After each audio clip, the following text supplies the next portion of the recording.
Bond enthalpy or bond dissociation enthalpy is the energy associated with breaking bonds of 1 mole of gaseous molecule, and it determines the stability of the molecule. General formula is very similar to enthalpy of formation, so it's delta H is equal to the summation of enthalpy of bonds broken minus the summation of enthalpy of the bonds formed. Unlike the previous equations, which were always products minus reactants, bond dissociation is always broken bonds minus bonds formed. Many times you will also see this in the textbook as delta D rather than delta H.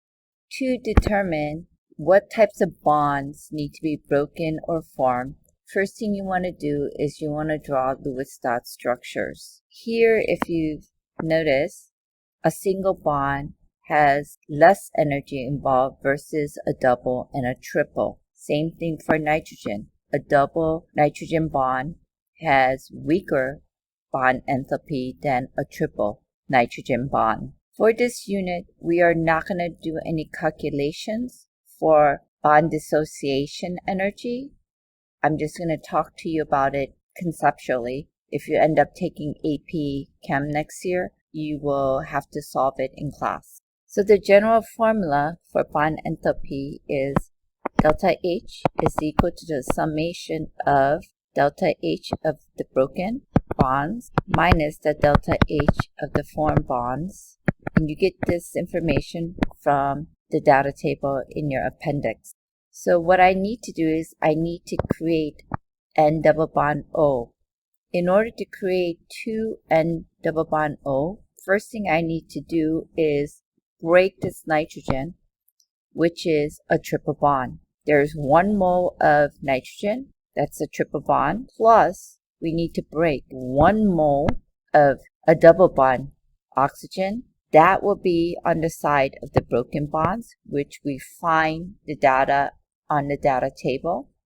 The bonds formed will be between nitrogen and oxygen, and it will be a double bond.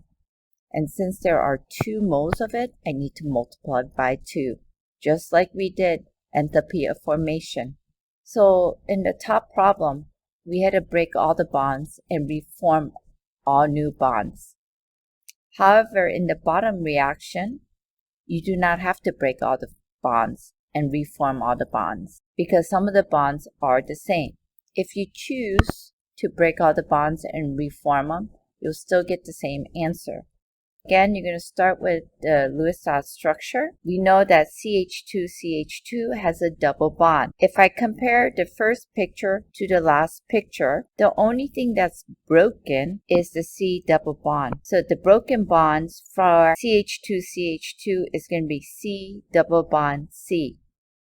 We're not going to break the CH bond because they are the same at the end for this carbon and the other carbon. So we're going to break 1 double bond C.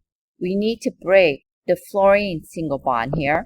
And at the end, the bonds that are formed are going to be the CF bond because this is the new bond that is formed. And since there is 2 of them, whatever the value of CF bond, the single bond, you need to multiply by 2.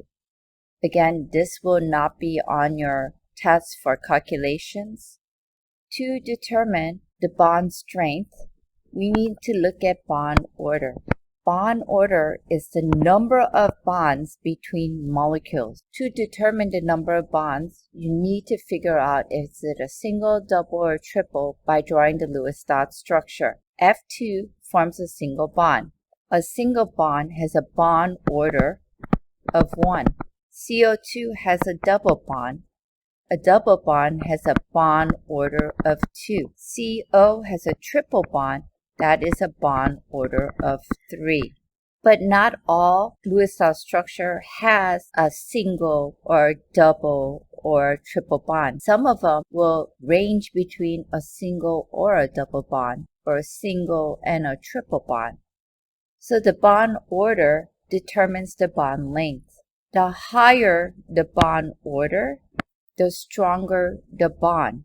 Therefore, the shorter the bond length. In the previous slides, when we were comparing single bond between carbon versus a double bond from carbon to a triple bond from carbon, the triple bond required more dissociation energy or bond enthalpy to break it versus a double or a single bond. Higher the bond order, the bond length is going to be shorter. Therefore, it's going to be stronger the bond. Here is the Lewis-Strauss structure for CO2. It likes to have a double bond. Why? The formal charges, if we calculate it, is 0. So this is the most stable structure. If I draw the Lewis-Strauss structure for SO3, it will have 2 other resonance structures. Because this double bond can rotate to the other oxygens. So the CO2 has 2 double bonds, or it has a double bond.